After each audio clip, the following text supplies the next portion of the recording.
now the marks doesn't matter, the degree doesn't matter. There's again a lot of ambiguity in the market that AI is going to take over the job. The biggest mistake that we do, because we're not clear with what we want to carve out of our life. Unfortunately, I don't even know why the question that is 3 decades old, which is tell me something about yourself, has not died. Approximately 80% of the resumes are rejected by the HR at the screening stage. If you're not noticed, you're lost, and if you're lost, you're lost forever. Welcome to today's podcast. I'm your host Tanisha Singhal, and today with us we have Mr. Atul Kumar Sharma, a leading recruiter who brings nearly 2 decades of experience in hiring people.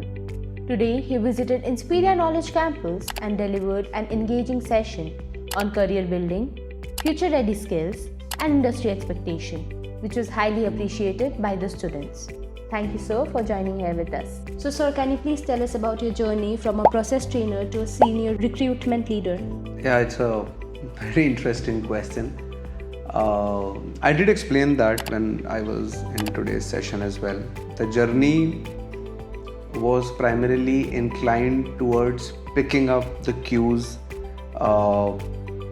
from the opportunities that were arising in the market. So I started as a process trainer, and while I was doing process training, there was a lot of ambiguity around as to how are the quality checks done, how is the quality control taken into picture, etc., in that era.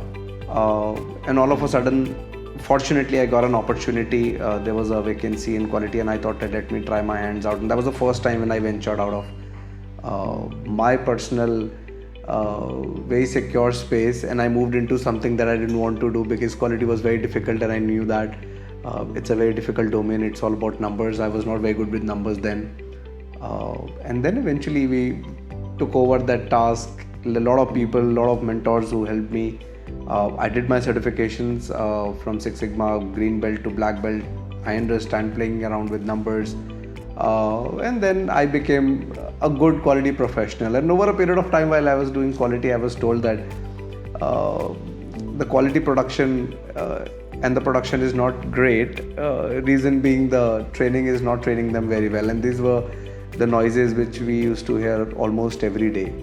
And that was the time when I again went back to one of the senior leaders in the organization then, and I asked him if I can get an opportunity to work back in training. And hence, when I was doing training, I used to hear every time that we're training them right. The quality of recruits that we are getting into the organization is exactly the problem. Is when I thought that let me go ahead and find out a way and find out a solution to see if I can do something in recruitment. And that is how this all transitioned. And currently, I'm in recruitment. It's been like 10 months. I am a oldie new HR is what you can call it as. This is the first time I am trying my hands out with recruitment. It's a brilliant experience. I am loving it, interacting with a lot of colleges, a lot of students, fresh energies, different ideas. This entire setup, this is completely new. So yeah, it's happening and it's cool, and the journey and has been always rewarding, and God fortunately has been always been graceful to me to give all of this stuff. So you started your career at Convergys when the BPO industry was rapidly growing in India. Yeah. So how was the industry during that time, and what made Convergys such a coveted brand for young professionals? See, when I started my career with Convergys, I was as ambiguous as any other teenager of today's date. I started very early. I started at like 19. So I did not know what to expect out of life. I just wanted to be very truly saying, and a lot of people camouflage this over, was to buy a Nokia 7710 phone. That was my only aspiration in my life. That is what I wanted to buy. And I started my luck. And then the only skill set at that point in time that I had was communications. I could speak and comprehend well in English. And so it was an option for me. Not an easy option, I would say, but a secondary option, and I tried my luck. And then I went in. Convergys was very great organization in terms of training me well, getting me a lot of money, getting me to the position where I am. That's the foundation that has been laid by Convergys. A lovely organization, taught me a lot. Initial days of BPOs were very cool. Like when I started 2006, 2007 were very cool. Like a lot of money, lot of partying over. I did not even thought that I would like ever get out of this industry now, because now I've got like 2 phones versus one that I always aspired for. While I was going to that entire happy journey of BPO, the 2008 layoffs and the 2008 market crash or recession that you may call it as hit, and that was the worst recession that has hit the modern industry in at least past 2-3 decades that I have heard of. The situation was very sad. Thousands and thousands of people were laid off, and I thought, oh my god, where am I? Like, I don't have like upskilled myself to a level that I can like try my luck in some other industry, and here it is cutting down the people are like cutting down my job and all. But fortunately we survived, and since then it was very clear to me that just the English would not do, so you gotta learn a lot of other skills as well to be relevant to the market. Regardless the industry stays or not, you have to stay. In today's world, all repeated questions, answers that we have a repository of are gonna go away very, very soon, and we're very sure about it, because humans are meant to do more productive work versus what we are doing right now. There's again a lot of ambiguity in the market that AI is going to take over the job. No, they're not going to take over the job. We're going to work with AI for a better world. So the AI will take away the simpler jobs, we'll take away the difficult jobs, and let AI learn the difficult jobs, and we'll take the more difficult jobs. That is how it is, and that is why we are humans, and it's still an artificial intelligence. So, sir, can you please explain like how large-scale campus hiring works in the global organization like Teleperformance? Large-scale campus hiring, I just break down that question a bit. So while we do campus hiring, there are strategies involved as to what college, what campaign are we hiring for. Like, we work for different clients, world's biggest e-commerce giants, world's biggest tech giants, world's biggest gaming platforms we work with. So we got to find out as to what skill will we get in from what college, and then how will we transition to that particular college and get that talent into our organization. So right now why we are here or surfing in the entire northeastern region is because we're like trying to find out some really good Nepalese interpreters. That is what we are trying to solve for right now. Large scale movements are very fast. Okay. The only thing that I feel which is still a taboo is working in a BPO. There are a lot of people who think that it's still a taboo. How would somebody survive in a BPO? So I'm a living proof to it. I've survived 21 years here. And then a lot of people say that it's a hire and fire kind of industry. It is not like that. I've survived here for 17 years in the same organization. So that means if you're adding value to the organization doesn't ask you to leave. In fact, they reward you more. Is what it is, and that's something that we tell to all people, and we try to not just convince them, tell them the other side of the world also. What we are trying to now do is, once we educate the bigger crowd, like my super boss or the C-suite level that we have, who is a CEFO of my organization, has a very big dream as to we should be connected with some 5, 7, 8,000 colleges in India, and that's the spree that I am on to. Currently we are connected with some 12-1300. We want to do it up to like a 5, 6, 8K, and then eventually, if I survive that long and I don't retire, then definitely I would end up doing a 10K colleges. Not just telling them what we are, how we do things, and how they can make their careers into us, but also trying to work with some autonomous colleges and government bodies to have BPO specific courses curated and get to the industry, because it's not old now, it's not new, sorry, for that matter, it's not new. The industry has been there for 25-26 years, like longer than that, but 25-26 years of people knowing the stretch of the industry, and like almost 20 lakh people working in a sector is not an unknown sector now. So we need to train people also so that they are future ready for it. Like, since you hire people, so what do you think is the skill that the companies are looking in students right now? See, I tell you, regardless whatever organization that you go to, regardless whatever companies that you appear and interview for, the stats say, I could be wrong on some percentage here and there, but like approximately 80% of the resumes are rejected by the HR at the screening stage. And that's a very sad stage to be at. See, I technically do not know what civil is. I do not know what artificial intelligence is to the core. I don't know Python, I don't know SQL, I don't know MBA marketing. But I sit in a seat where I keep rejecting people. Sad word, but yeah, the truth of the world is keep rejecting or not selecting for that matter. What I feel today is that all organizations are working in a similar fashion, where they are rejecting people basis the initial communication that they've got. And communication has nothing to do with English, and that's something that I've clarified in a lot of colleges. It's not English. It is, there are a lot of people who get confused with it because I don't know English is why I don't get selected. No, it's not like that. It is the flow of thoughts. If you don't have the flow of thoughts, you'll not get selected. Regardless, you know English, you don't know English. You can convince people in Hindi also, regardless. Once we get into a big corporate structure, apart from certain board meetings or certain review meetings, there's hardly English being used, and at least I would know 80 to 90% of the organization, all meetings and all bypass communications are happening in Hindi. So that means that they're okay with Hindi. The only point is, or for that matter, any regional language that they're okay with. The only point is that you should be able to communicate your thoughts very well. We have a very broken thought process, and we have a very structured thought process in terms of what is trained to us as to what is it that you're supposed to tell in an interview.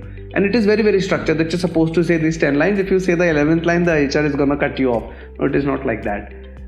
We generally, that fear of venturing out onto that 11th line do not get us selected. And that's the line that people have to cross or go to get selected.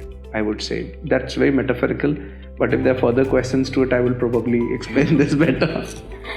Alright, sir. So, sir, what do you think are the common mistakes that the students are making during their interviews and placements? See, I will tell it to you with an example, but before that, let me just put certain pointers to it. Certain pointers are expectation settings. Okay, the expectation setting is that I will get a job within my hometown or within my vicinity, and that's the best job that I would like to do. That is not how the world works. Your job can get you anywhere. For that matter, if I would be hiring a person from North India, I'm just giving an example, and I'm hiring them for South Indian states, there is always a point of contradiction, or for that matter vice versa, there's always a point of contradiction as to the culture. It is very far, how will we commute? Regardless, we are sitting in a world of technology, people still say all of that things, and they have it in the mind, is why majority of it don't even apply for certain jobs that they could have got selected in. Versus, and this is again a psychological impact that we have got, a North Indian to a South Indian, or South Indian to a North Indian would not like to transition very well. It's still a taboo because of the cultural differences, but they would be okay to go to a USA or an Australia or a New Zealand because they're culturally, I'm just saying it with sarcasm, because they're culturally very close to us, and it is close in terms of distance also. USA is like just 1.5 hours from here. So people will be okay going to US but not traveling within the country and giving whatever XYZ reasons is the biggest mistake that we do, because we're not clear with what we want to carve out of our life. Okay, we have a set expectation in our mind that my stream, my job, my kind of vicinity, all of that triangulation doesn't happen all the time in the world.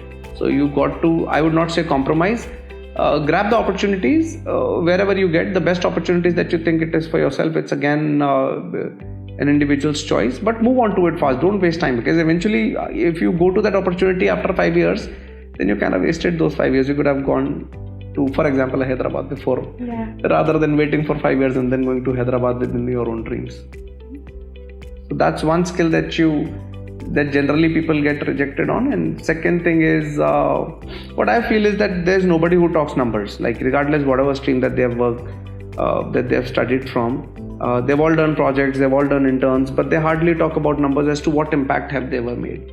They just want to read out the first 4 or 5 lines of their resumes, considering that the HR cannot read it.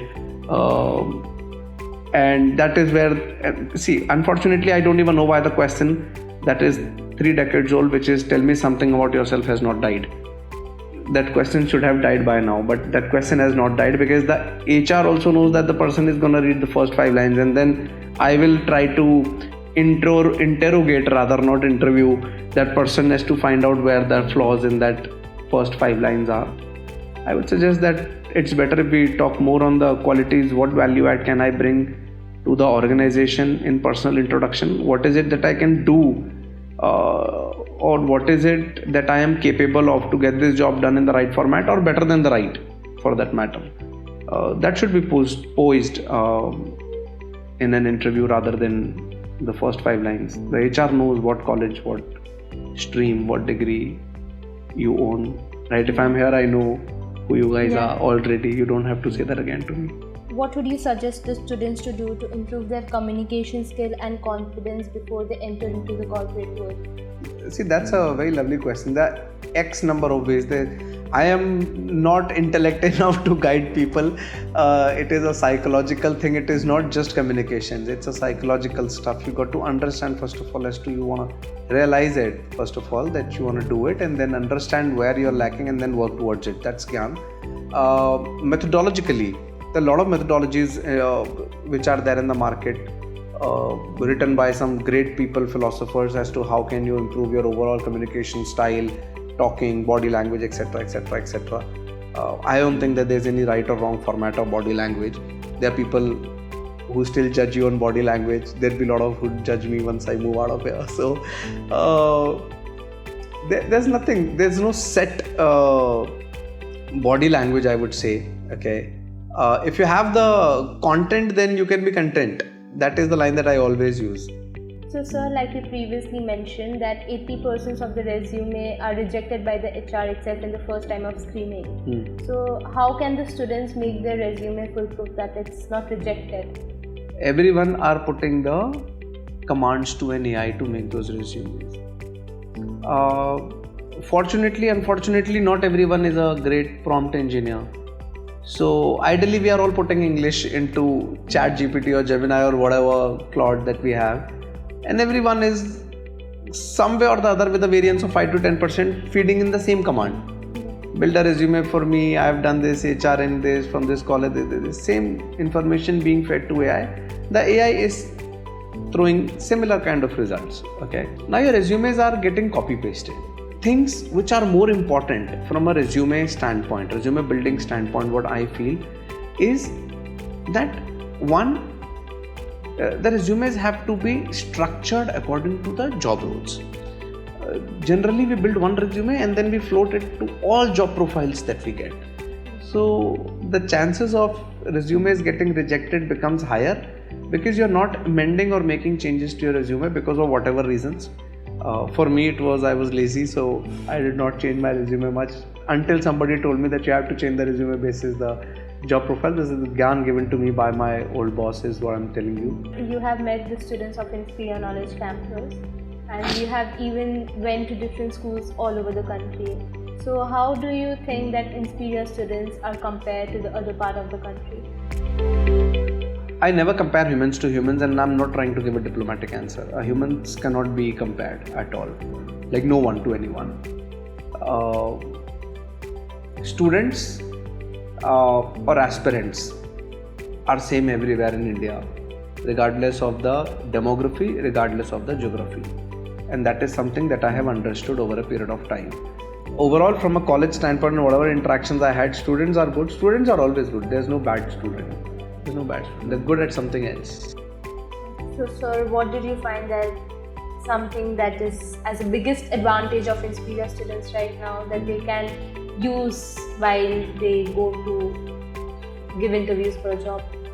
See, the biggest advantage I would say that you have is the practical exposure that you guys are getting. Okay, not everyone gets this exposure. Like I've seen colleges training mass media with no tools and kits as you guys have. Okay, like no podcast. They would have like never done a hands-on on a podcast. Now you've done a podcast and you would have done it like hundreds of times, and then you'll do it 1,000 more times before you graduate out of this college. Okay, so this would be like a piece of cake for you at any given point in time versus somebody who's holding the camera for the first time or sitting into that chair for the first time. So this is something that I found unique with your college.